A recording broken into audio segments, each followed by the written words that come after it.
Hello and welcome to A Sense of Centerville in Washington Township, your place for stories about ordinary and extraordinary residents and places in the Centerville and Washington Township area. I'm Susan from Centerville-Washington History, and I look forward to hearing your story. Today, my guests are Alex and Jane Pearl.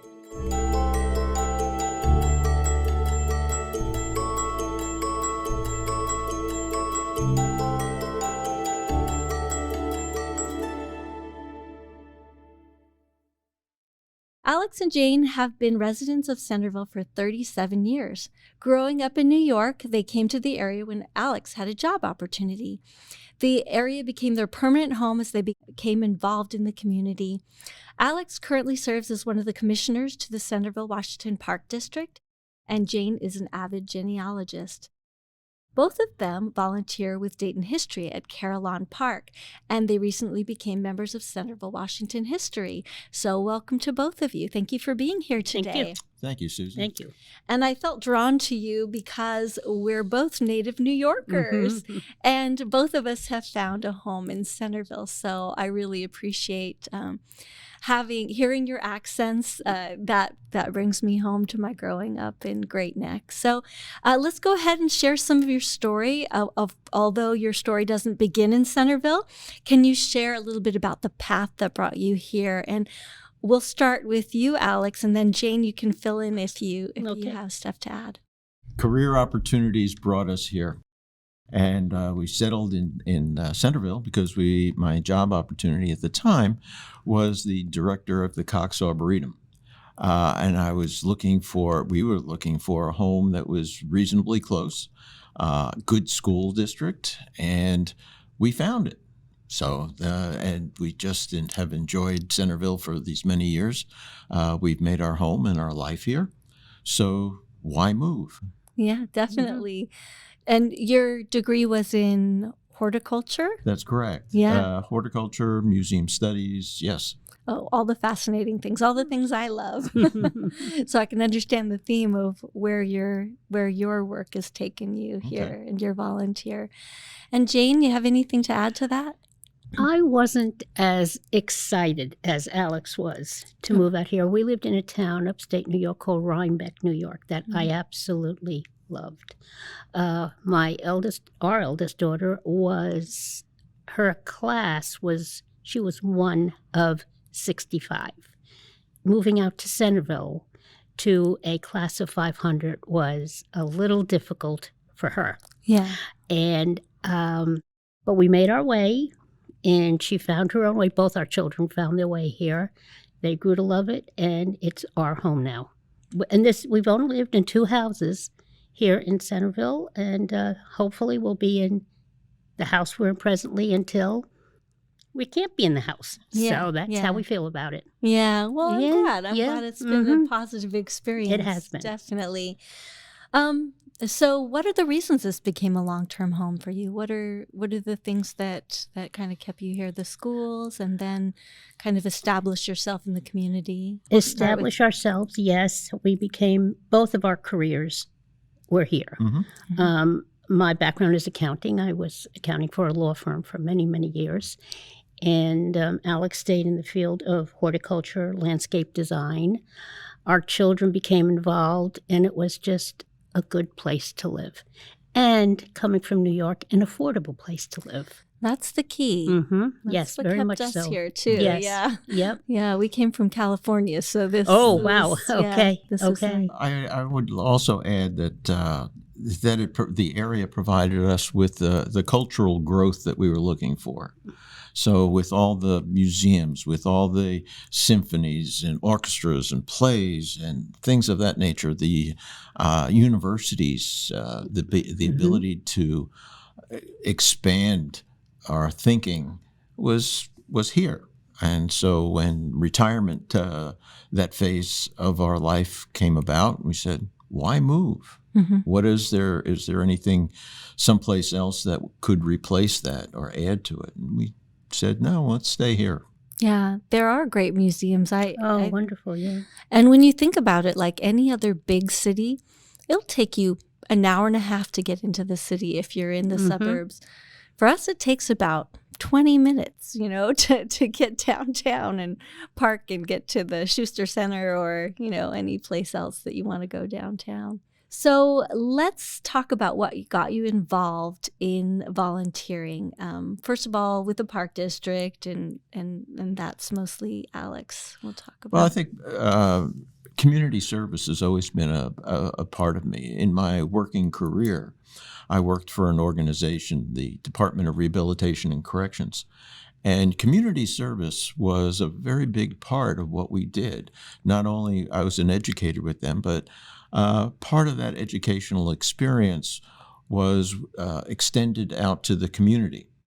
So within my field, within the corrections field, and especially me with the horticulture, my classes contributed to nursing home plants for nursing homes, community gardens, test gardens. We participated at the time. The Cincinnati Horticultural Society was having international flower shows, and here the Warren Correctional Institution, which I was associated with, had an exhibit, and we were award-winning an exhibit. And this was designed, and plants were grown by them. They did not install them, but they came up with the theme. They followed through with it. And this was just one small element. Community service came in many different routes. So my community service in my retirement years, I think, is just an extension of all of that. It's always been there. How did it become like a commissioner? How did you choose to do that? During COVID, I am associated with an organization called America in Bloom, and this allows me to go across the United States, and actually has also allowed me to go across Canada and also to Europe to evaluate cities and on how plants influence the culture of a community, how encouragement can do. And there are many different aspects of it. And so here I had the opportunity to apply. There was a commissioner position. And through the courts, they interviewed me and said, you make a good commissioner. And I've contributed to the community in that way to keep the parks in good standing and making them move forward. And that's important to be able to. What does that commissioner actually do? Oh, my goodness. Well, we do oversee the budgets that go on. We sit in any time that there are certain expenses that go over the limit that the executive director, Kristen Marks, can allow. So the board has to review it. They review policies and procedures that are going on. Just recently, we were advised of some grants that we were able to secure from different organizations. We ourselves, the Park District, recently established their own Park District Foundation. What else was we?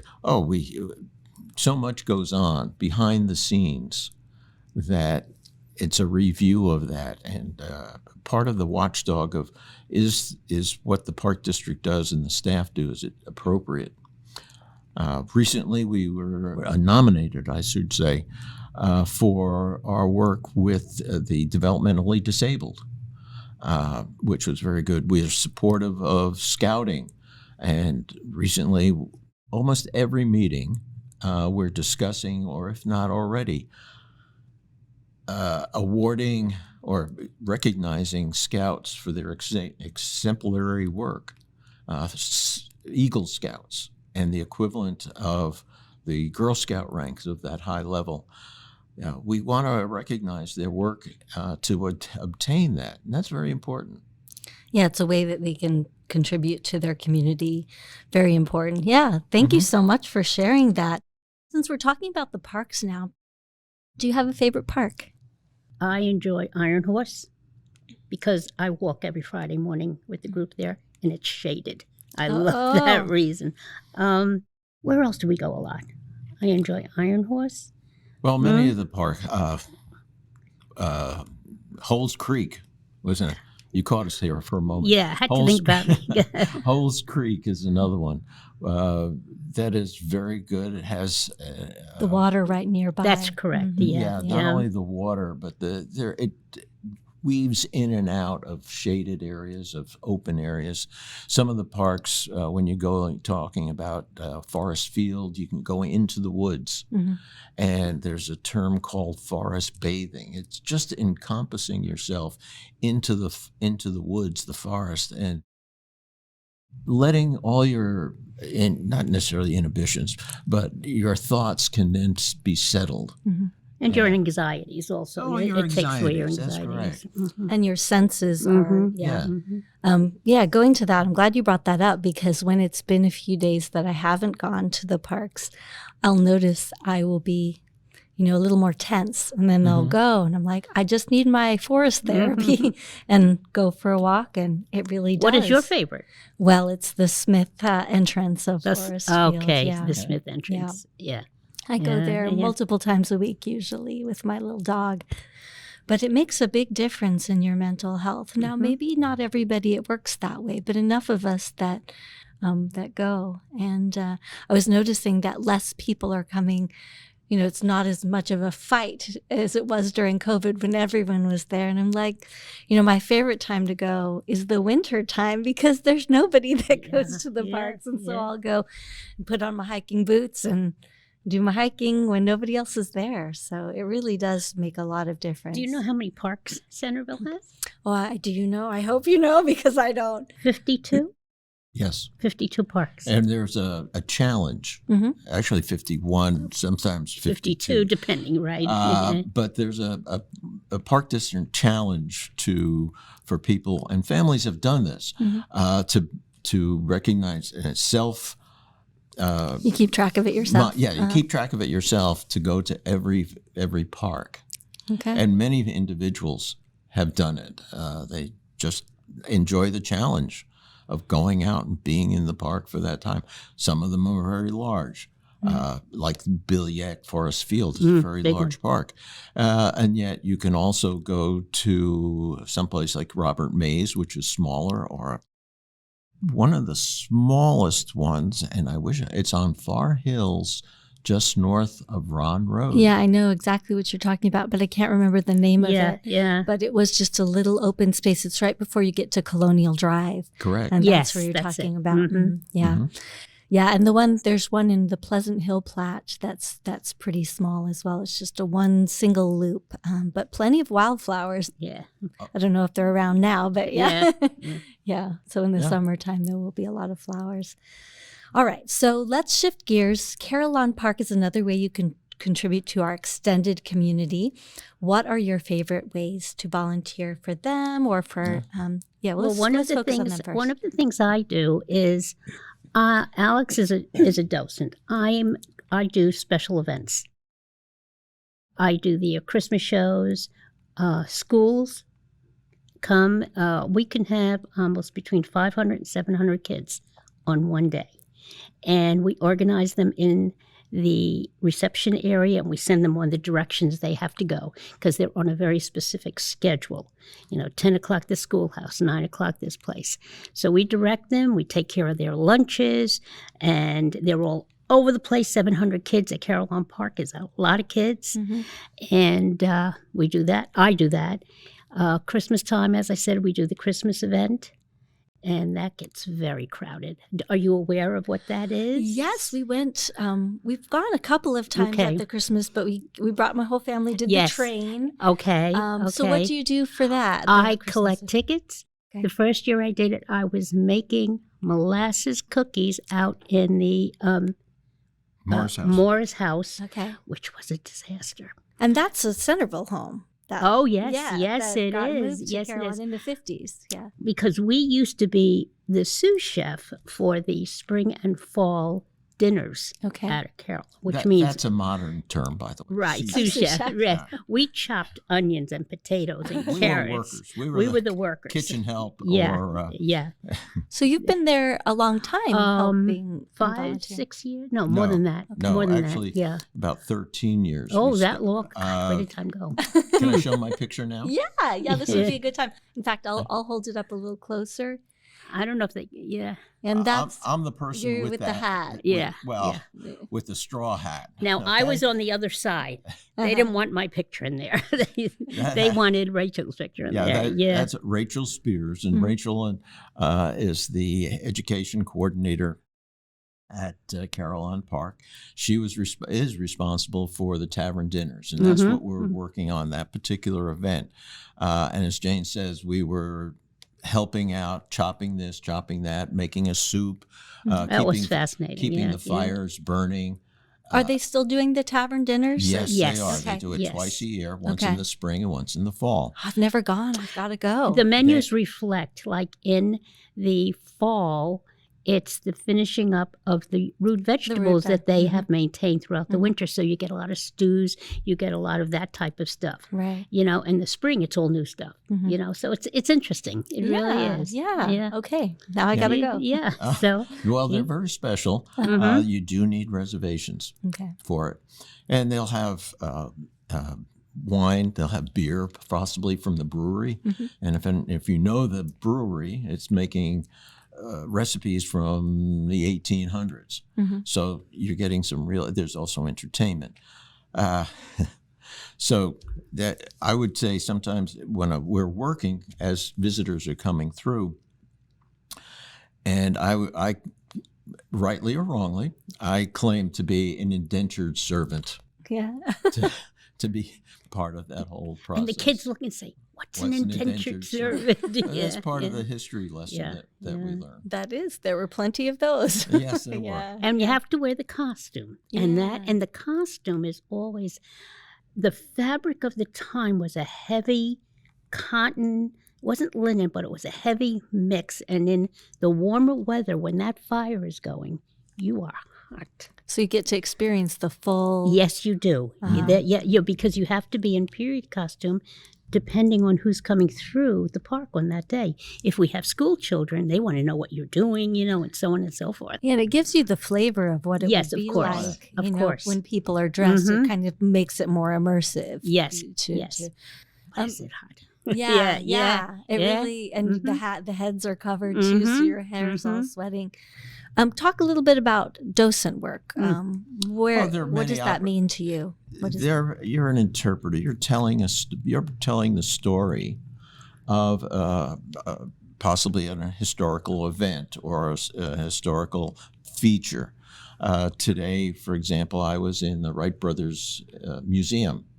And so I was part of the team that was telling the story of the Wright brothers, taking them through the family, what their adventure as developing the plane, the theories and processes of that. And so that's an element. There are all sorts of opportunities. I have been a train conductor and the train engineer. Toot toot. You see, I've worked with the restoration people. And this was a group of volunteers who build or maintain some features at the park. One of the ones I'm very proud of had no hand in it at all. But if you're in Culp's cafeteria, you can dine in a train car, an interurban train car. And that was redone from the ground up by volunteers. It took them a number of years, but they worked diligently to restore this old train car to what it is its new use for today. And they do that a lot. Some of the things are very small, and they may put together a chair. There was a time, we were working on the canal, and we made the canal, there's a station in the canal, and we were building boxes. So you would have seen some freight boxes at that station. Simple things, simple things. So sometimes it's more complex. They were involved there's upcoming event at the grist mill. And the grist mill, they just rebuilt the wheel itself. But it was very complicated because they built it inside and had to move it outside. But wait a second, the door was smaller than the wheel. Oh, no. Yes. Mm-hmm. So they knew that and built it in sections to be able to reconstruct it at the grist mill to tell that story. I'm sure it's fascinating. Yeah, that's wonderful. We did have Brady Kress on a few was a month or a couple weeks ago. It's nice to hear, though, from a docent point of view or volunteer point of view. It's a totally different point of view. Mm-hmm. So thank you for sharing that. Let's talk a little bit about other favorite ways to volunteer. You mentioned one while we were talking yesterday about favorite places in Centerville, and you mentioned about the primary village. Can you talk about that volunteer? Yes. After retirement, I felt I wanted to do something in the schools with young kids. I had been working with adults an awful lot in my career. Said, let me look and see how it would be with young children. And so I started volunteering at Primary Village North. I worked with a kindergarten teacher who also was doing the young fives, and another teacher who was working in the first grade because they're all primary. And I've enjoyed it thoroughly. I've worked with, and over time, Primary Village North developed a nature program, which they had previously. And in the last 2 years, they've been able to secure the funding to have a teacher do that. And that's all she does. Does a wonderful job and this is a joint venture. Right next to Primary Village North is a park, and it's a wooded area. The Park District has cooperatively helped the school district by clearing out some areas so they're classrooms, so to speak. And the kids go out and explore and talk about things and examine things at all levels. And the teacher, the certified teacher, does a wonderful job in engaging the kids in all weathers. They are prepared to go out in a light rain, they're in the mud, and the kids seem to thoroughly enjoy doing that. Yeah, thank you for doing that and for talking about, ways that we can contribute in the community in ways maybe people haven't thought about. As your kids grow up, you kind of lose that part. You don't have little kids that you're able to interact with, but that's a good way to serve the community and fill the need of that sweetness of little kids and supporting them in their learning. And you're retired as well, right? Correct. And part of my time is spent with Kettering Medical Center. What do you do there? I'm a front office person, meaning that any individual that comes in, if they require any assistance to get wherever they need to go, I'm there to help them. I do wheelchairs. I do phones. I call taxis for them. Whatever they need done, I will do it. And sometimes hospitals can have long hauls to get to X-ray, to get to lab, doctors. And some people have they can't always make it to where they have to go. So I take them. That's what I do. I take you wherever you need to go. I love that. You are contributing in so many meaningful ways to people who are in the hospital. That's right. Yeah. So I do that. I've been doing that, about maybe 10 years now? Easily 10 years. 10 years. Yeah. You guys are amazing. Yeah. It's so great to hear about this. So obviously, history is important to you, and that's, or you joined our organization to support as well, although you're so busy already. That's very busy with retired, but not really that retired. But that keeps you alive, keeps you moving. Let's shift gears to talk about genealogy, because that's Jane's that's my passion. Yeah. What got you interested in genealogy? When I finally retired, Alex and I have a very diversified background. And I just wanted to find out more. Our parents didn't sit and discuss family with us, why they came over. Now, both Alex's side of the family is from Europe. One of mine's from Europe. Alex's father's family is from England and Russia. His mother's family is from Poland, first generation. My family's from France. They immigrated to Canada and the Philippines. So how did all these people get here and why? Yeah. You know, Alex's grandfather came over in the late 1800s. They were Jewish. Did they come because were there pogroms there? Were they told to leave their country? And they were from a little town in Poland. How did they get from Poland to Rotterdam to take a ship? They had no money. How did they do that? So we found out. We think they either walked, took a train, and then it was the White Star Line that got his family over to New York. And we asked the genealogist or the historian at the White Star Line, it's not White Star Line any longer, how much did it cost back then? And he goes, oh, I'm not quite sure about that. But we found out their trek. My family came from Reims, France, also to Rotterdam, to Quebec. They all ended in Quebec. So I have a lot of family. I've been able to trace my family back to the 1700s in Quebec. They moved south to Maine and then New York. And my father's family came from the Philippines during the war.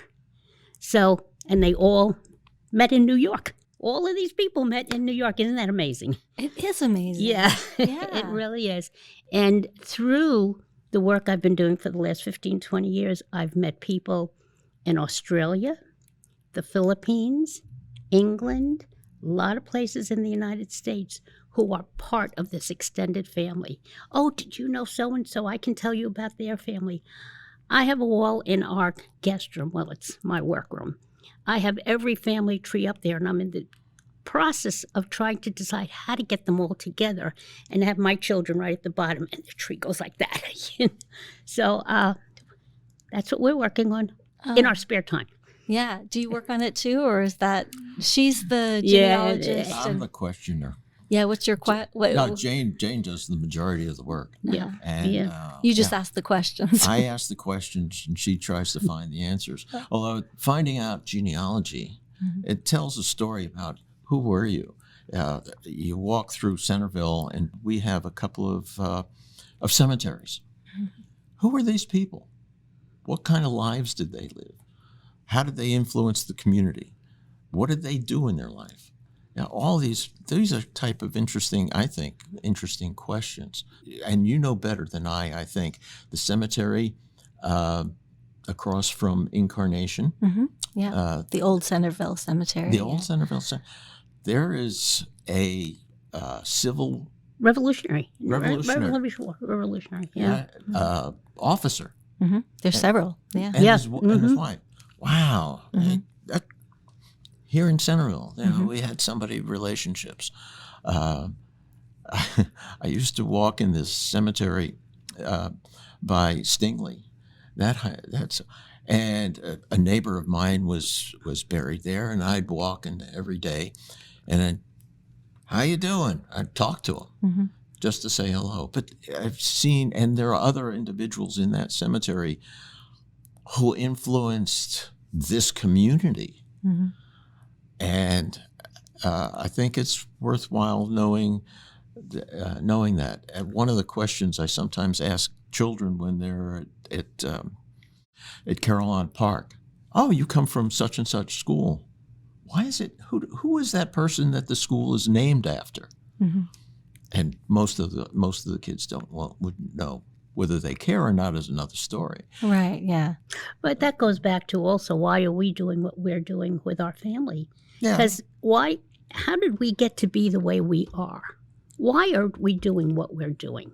Yeah, what type of influence? And regardless of whether it's a good influence or someone who was a little naughty in our background, we all love to hear stories like that. Sure. You know, Yeah. they're always fun. And I had our DNA done, and my daughter said, we have that in our family? I said, that's what they're saying right now, and how did that all come about?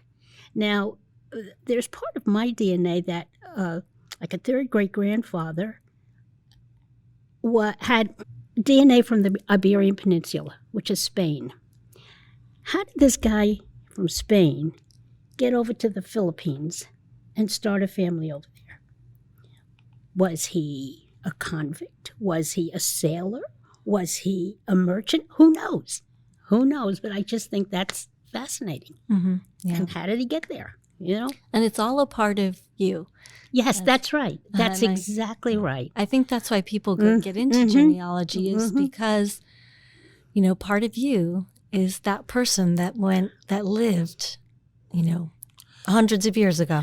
The resources today are so much easier.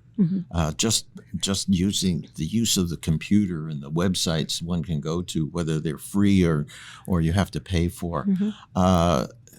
It's right at so much of it is at your fingertips. But you have to make sure.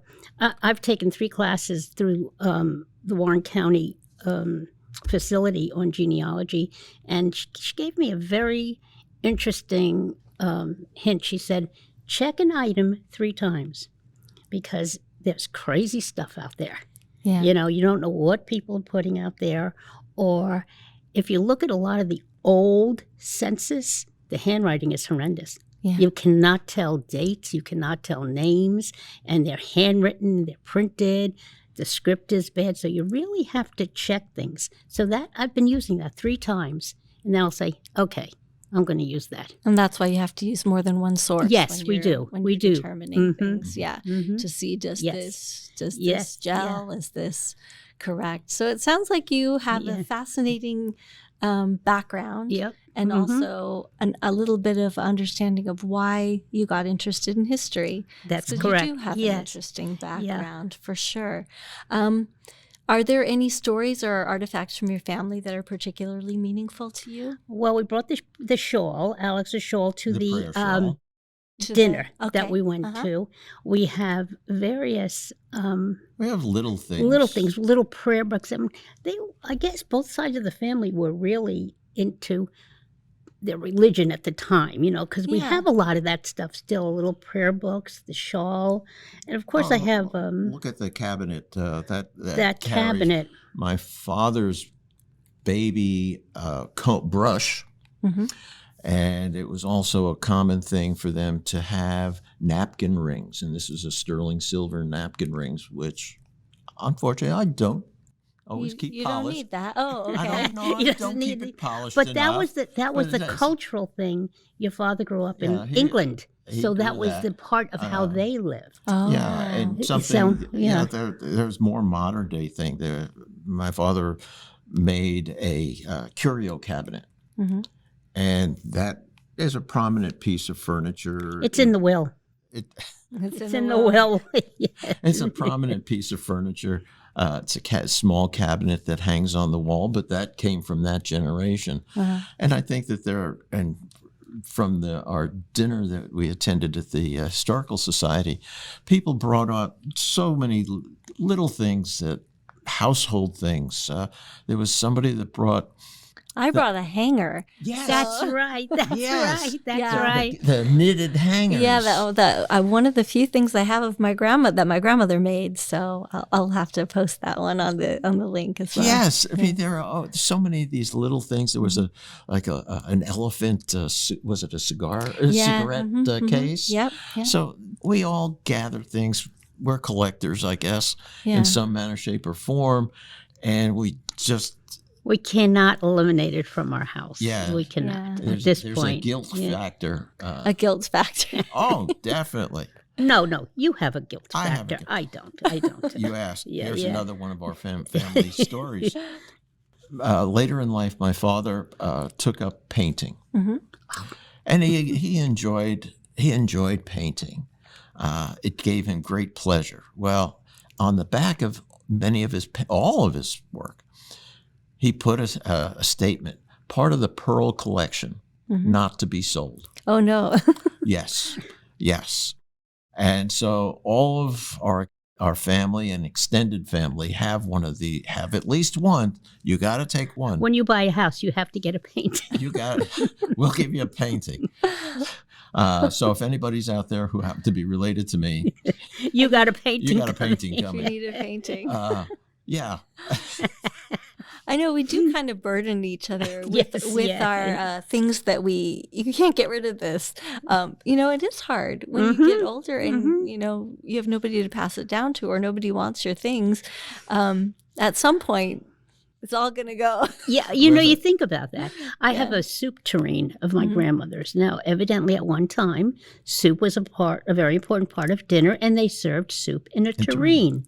Now, my household, sorry, we don't serve soup in a tureen. There you go. There you go. We're busy volunteering. Right. So Alex thinks we should put a plant in the tureen. Okay. And it just sits in the china closet. For what? It just sits there. Right. And we just don't know what to do with it. We just don't know. Well, I'll put a plug with sending them.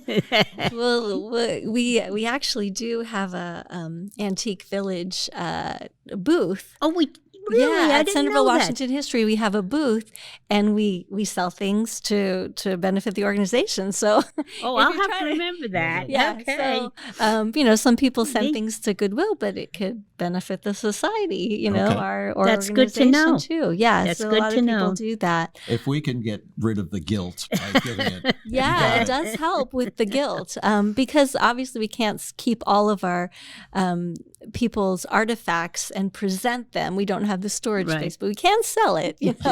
Not everything can be sold as well. So why do you think that people research their ancestors? So that's one of the questions that we had. I think people want to know how and why they do and think the way they do. And could researching your ancestors have a bearing on you? Could that be? I think about that a lot. I think about, of course, we look back, we are only remembering parents, grandparents. I can't remember further back than that. What were they like? Were they like me? Am I like them? And I just think about that. And I just like to know things. Yeah. I like to know their names, where they were born, how they came over. And I really would like to know more about their daily lives. But that's a very difficult thing to find. You can't find that. It is, unless you have a journal or something like that. Correct. So I never met my grandfather. He passed away when my mother was very young.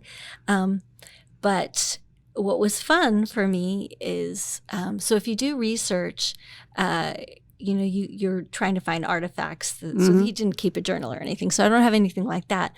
But I do have his World War II, this draft card. And it says that where he worked, what his business was. And I knew he was a plumber, but I didn't know where he worked. And, things like, it has his hair color. In black and white photos, you never know what people's hair color is. And so those artifacts just paint a picture of somebody who you want desperately to know and don't know. Yeah, so sorry I talked too much. No, that's fine. Kind of we had an interesting story. My grandmother was divorced, and I never knew the reason why. And that was something they didn't do way back in that time period. So I wrote away. This is the 1930s. Right. Yeah. I wrote away to New York, and I asked for a copy of the divorce papers, which I did get. What you learn, it's amazing. Now, she was divorced on the census. In this particular time period, she was living with supposedly her new name, but her divorce papers did not say she was divorced till after the census. So we don't know what went on back then. It was really, it's interesting. And I'm showing my brother, and he's going, "This is Nana. This is Nana." I know, you learn so much. Yes. It's so, and you also develop more questions. Exactly. Exactly. Yeah. So I think it's been so fun getting to know you a little bit. Any last minute favorite places in Centerville, or favorite things to places to go? Well, let me put a plug in here. Oh, yes. Let's do a plug. Always. Yeah. So this is the speaker series. Have you been going to Yes, the we've speaker been series? to, yeah. Okay. And this is this year's Speakers Bureau, starting in September 17th at the Rec Center, Washington Township Rec Center. There's going to be the Grand Eccentrics, Turning the Century of Dayton and the Inventions of America. Dayton was so inventive at that time, and still is in a very different light. So they're talking about that element of history.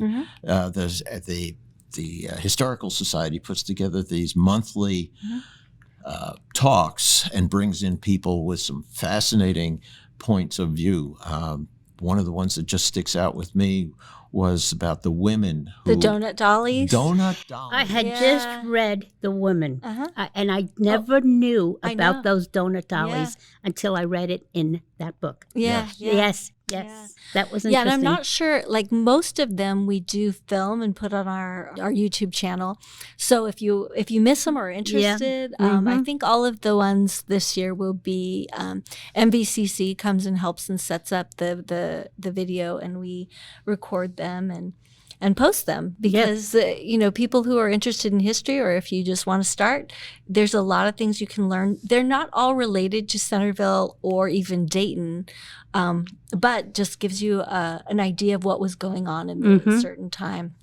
So thanks for sharing that. Yeah. Great plug. He's good about that. Appreciate that. Well, this one sounds kind of, this is a little bit racy. The rise and fall of George Remus. Okay. Who was George Remus? And that's in February. America's first millionaire bootlegger. Okay. Yeah. All right. Well, I'm glad. He'll be your plugger. I'll be here. Yeah, definitely. Well, thank you so much for being thank here. You. You guys are delightful, and it's been fun learning a little bit more about the things you do and encouraging maybe other people to figure out how they want to contribute to their community and going out there. And I think it brings joy to yourself and obviously to other people. Being connected to people is, I think, what we realized from COVID is that we're not happy alone. No. We want to be connected.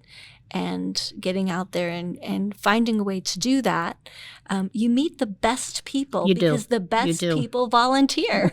So if you want to surround yourself by wonderful people, go and volunteer. There you go. There you go. All right. I'll go ahead and close. Thanks to MBCC for helping to produce this podcast, and also to my guests, Jane and Alex Pearl. If you have an interesting story about Centerville or Washington Township, please contact Centerville-Washington History. And please also come visit our museums Tuesday through Friday, 12 o'clock to 4 p.m. Follow us on Facebook and or Instagram, and watch for upcoming events at CentervilleWashingtonHistory.org. Thank you and goodbye.